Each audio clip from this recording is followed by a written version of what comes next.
Hello friends, எல்லாருக்கும் வணக்கம். இன்றைக்கி பார்க்குறது ரொம்ப ரொம்ப முக்கியமான கான்செப்ட். ஆக்சுவலி நம்ம எப்பயுமே முக்கியமான கான்செப்ட் தான் பார்ப்போம். பட் இன்றைக்கி பார்க்குறது ரொம்ப ரொம்ப முக்கியமான கான்செப்ட். ரொம்ப இன்சைட்ஃபுல்லாக இருக்கும், இன்ட்ரெஸ்டிங்காகவும் இருக்கும். ஏன்னு கேட்டிங்கன்னா, இது வரைக்கும் நீங்கள் தெரியாத தெரிஞ்சுக்கிட்ட மாதிரி இருக்கும். என்னடா அப்படின்னு கேட்டிங்கன்னா, பொதுவாக பார்த்திங்கன்னா மார்க்கெட்டில் இண்டிகேட்டர்ஸ்ன்றது கேள்விப்பட்டிருப்பீங்க.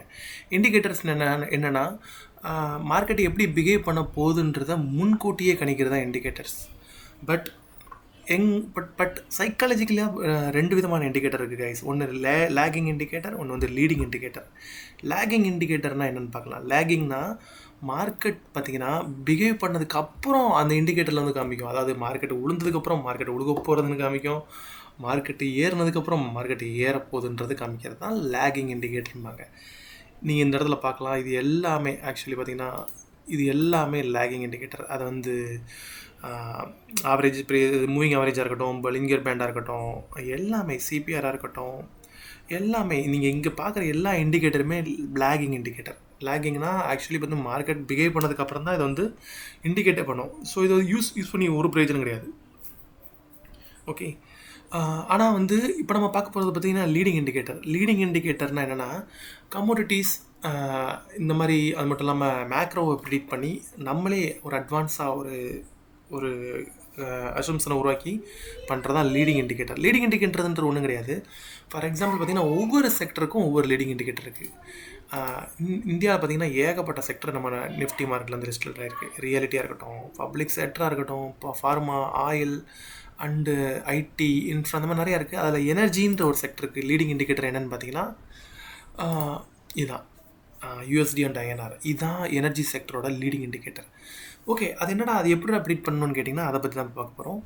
பொதுவாக பார்த்தீங்கன்னா எனர்ஜி செக்டரு எப்பப்பெல்லாம் டவுன் ஆகும், எப்பப்பெல்லாம் ஏறுன்றதை நம்ம இந்த ஐஎன்ஆரை வாட்ச் பண்ணாலே ப்ரிடிக்ட் பண்ண முடியும். நீங்கள் இந்த எனர்ஜி செக்டரில் மாஸ்டர் ஆகலாம். ஐஎன்ஆர் ப்ரைஸை நீங்கள் கோரிலேட் பண்ணி நீங்கள் இதை பண்ணும்போது எனர்ஜி செக்டரில் நீங்கள் மாஸ்டர் பண்ணி ப்ரிடிக்ட் பண்ணலாம் அதோட ப்ரைஸை. டெஃபினெட்லி இதில் எந்த ஒரு பெரிய விஷயமே கிடையாது. ஏன்னா மெஜாரிட்டி ஆஃப் பிளேயர்ஸ் அப்படி தான் ப்ரிடிக்ட் பண்ணுவாங்க இந்தியாவில் ட்ரேட் பண்ணக்கூடிய இதில். ஸோ நான் உங்களை இண்டெக்ஸில் ட்ரேட் பண்ணணும்னு நான் இங்கே வலியுறுத்தலை. இந்தியாவில் இருக்கிற டாப் கம்பெனிஸில், அதாவது எனர்ஜியில் இருக்கிற இந்தியாவில் இருக்கிற எனர்ஜி கம்பெனிஸ் நீங்கள் இன்வெஸ்ட் பண்ணலாம். ஓகே, இப்போ நீங்கள் பார்க்குறீங்க 2012 பார்க்கலாம். ஏன்னா அந்த சார்ட்ஸ் பார்த்தீங்கன்னா 2011 தான் இருக்குது. ஓகே, பார்த்தீங்கன்னா ஒரு 2011 2012 வரைக்கும் நம்மளோட எனர்ஜி செக்டர் டவுன் ஆகிருக்கு. ஓகே, ஆனால் இங்கே 2011 2012 வரைக்கும் எவ்வளோ தூரம் மேலே போயிருக்குன்னு பாருங்கள். ஸோ இது எப்போ மேலே போதோ அது இங்கே கீழே இறங்குது. இதுக்குரிய ரீசன் பெரிய விஷயம் கிடையாது. அதுக்கு சிம்பிளான மேட்டர் தான். ஏன்னா பெட்ரோ டாலர் உடன்படிக்கை, அதாவது நம்ம கச்சா எண்ணெயை நம்மளோட கரன்சி கொடுத்து வாங்க முடியாது, யூஎஸ் டாலரை கொடுத்து வாங்க முடியும். ஸோ யூஎஸ் டாலரோட விலை ஏறும்போது நம்மளோட கரன்சி அதிக லெவலில் கொடுக்க வேண்டிய நிலைமை ஏற்படும். ஸோ அதோட பேஸ் பண்ணி தான் அந்த எனர்ஜி செக்டரோட இம்பேக்ட், இந்த பிரதிபலிப்பு. ஸோ எப்பப்பெல்லாம் நம்ம கரன்சிலாம் ஏறுது, கரன்சி டவுன் ஆகுதோ, அதாவது யூஎஸ் டாலரோட வேல்யூ அதிகமாகுதோ, அப்போலாம் நம்மளோட நிஃப்டி எனர்ஜியோட அந்த ஸ்டாக்ஸ் டோட்டலாகவே விழுகும். ஓகே, இதில் பார்த்திங்கன்னா நீங்கள் பார்க்கலாம் 2011 2012 மார்க்கெட், அதாவது இந்தியன் கரன்சியோட வேல்யூ குறையுது. அதாவது 44 ரூபாலேருந்து 53 ரூபா 54 ரூபா வரைக்கும் போயிருக்கு. ஆனால் நீங்கள் இங்கே பார்க்கலாம் 940 பாயிண்ட்லேருந்து 9400 பாயிண்ட்லேருந்து 7000 பாயிண்ட் வரைக்கும் கீழே வந்துருக்கு அதே பீரியடில். நெக்ஸ்ட்டு பார்த்தீங்கன்னா இந்த இடத்துல 1 செகண்ட் கைஸ். நெக்ஸ்ட்டு பாருங்கள், இந்த இடத்துல கீழே வந்துருக்கு. எப்போ 2012 கீழே வந்திருக்கு. எப்போ வரைக்கும் பார்த்தீங்கன்னா ஏப்ரல் வரைக்கும் கீழே வந்திருக்கு. ஆனால் அதே 2012 ஏப்ரல் வரைக்கும் நீங்கள் பார்த்தீங்கன்னா மேலே போயிருக்கும். இந்த இடத்துல நீங்களே பார்க்கலாம். ஓகே, மேலே போயிருக்கும். அதுக்கப்புறம் பார்த்தீங்கன்னா இந்த மாதிரி ஒரு வலைட்டைலான மேலேயும் கீழேயும் போய்ட்டுருக்கு. அதே மாதிரி இங்கேயும் பார்க்கலாம், மேலேயும் கீழே இருக்கும் இந்த இடத்துல. ஓகே, வலைட்டைல் இருக்கும். இப்போ நீங்கள் பார்க்கலாம் 2013 மிட்ல இருந்து, அதாவது 2013 இடையிலேருந்து 2014, அதாவது 2014 வரைக்கும் பார்த்தீங்கன்னா ப்ரைஸ் மேலே போயிருக்கு. இங்கே பார்த்தீங்கன்னா 2013 இங்கே இந்த இடத்துல பாருங்கள், 2013 2014 வரைக்கும் ப்ரைஸ் கீழே வந்திருக்கு. ஓகே, இந்த இடத்துல நீங்கள் பார்க்கலாம் எனர்ஜி செக்டரில். அதே இது 2014 எப்போ வரைக்கும், 1 செகண்ட், டேட் இருக்கிற தெரிய மாட்டேங்குது. 2014 2014 மிட் வரைக்கும். Okay, okay. ப்ரைஸ் வந்து மேலே போயிருக்கு. இங்கே 2014 அதாவது இங்கே நம்ம கரன்சியில் பார்த்தீங்கன்னா 2014லேருந்து 2015 சாரி 2014 மிட் வரைக்கும் சேம் பீரியட் 2014 பிகினிங்லேருந்து மிட் வரைக்கும் மேலே போயிருக்கு. இங்கே பிகினிங்லேருந்து மிட் வரைக்கும் கீழே வந்திருக்கு. அப்புறம் சேம் அதே இது பார்த்தீங்கன்னா 2014 மிட்லேருந்து 2016 வரைக்கும் மேலே போயிருக்கு. ஓகே 2016 ஆமாம் 2017 வரைக்கும் மேலே போயிருக்கு. 2016 வரைக்கும் மேலே போயிருக்கு. அதுக்கப்புறம் வளட்டைல். இங்கே பார்த்தீங்கன்னா 2014 மிட்லேருந்து 2016 வரைக்கும் கீழே வந்திருக்கு. ஓகே தெரியுதா எப்படி கோரேட் பண்ணுதுன்னு தெரியுதா கைஸ்? இதை பேஸ் பண்ணி நீங்கள் எவ்வளோ ஸ்டாக்ஸ் உங்களோட இன்வெஸ்ட்மெண்ட்ஸ் ரிலேட்டடாக யூஸ் பண்ணிக்கலாம் நீங்கள் ஆப்பர்ச்சுனிட்டிஸ். பட் இதை வந்து நீங்கள் வந்து டிசிப்ளின் வேணும். அவ்வளோ பர்ஃபெக்டான ஒரு ப்ரைஸ் ஆக்ஷன் ரீடிங் உங்களுக்கு தெரியணும். அப்போ தான் உங்களால் இந்த டெக்னிக்ஸ்லாம் பிடிக்க முடியும். ஸோ இது வந்து ஒரு சூப்பரான லீடிங் இண்டிகேட்டர். ஓகே நெக்ஸ்ட்டு பார்த்தீங்கன்னா உங்களுக்கு தெரியும் 2017லேருந்து 2018 வரைக்கும் கீழே வந்திருக்கு.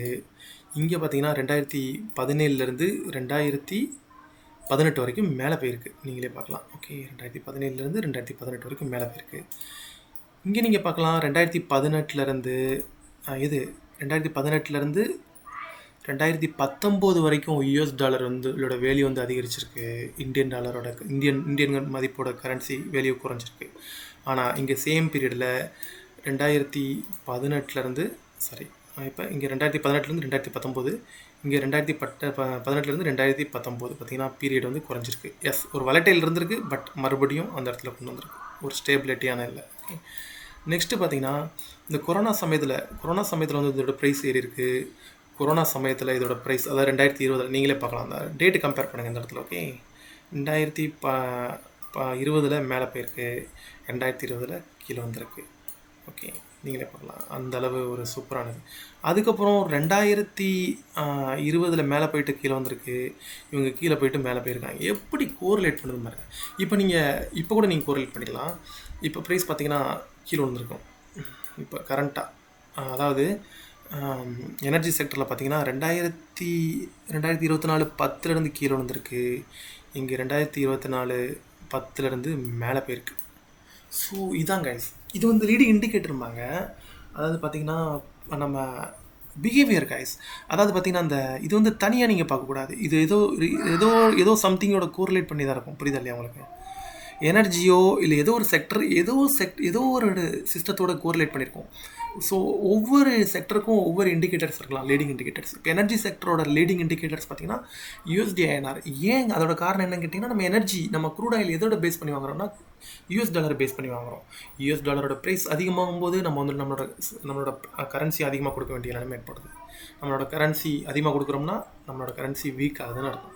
ஸோ உதாரணத்துக்கு ஒரு வீட்டில் உங்களுக்கு வந்து 1000 ரூபா பட்ஜெட் ஒதுக்குறீங்கன்னா, இந்த மாதத்துக்குரிய பெட்ரோல் போடுறதுக்கு 1000 ரூபா பட்ஜெட் ஒதுக்குறீங்கன்னா, பெட்ரோலோட ஏறுச்சுன்னா அதோட 1 லிட்டருக்கும் கம்மியாக தான் நீங்கள் போக முடியும். ஃபார் எக்ஸாம்பிள் பார்த்தீங்கன்னா ரொம்ப குழப்பல 1000 ரூபாய்க்கு பெட்ரோல் போடுறீங்க. 1000 ரூபாய்க்கு நீங்கள் எக்ஸாம்பிள் 10 லிட்டர் போடுறீங்கன்னு வச்சுக்கோங்க ஒரு மாதத்துக்கு.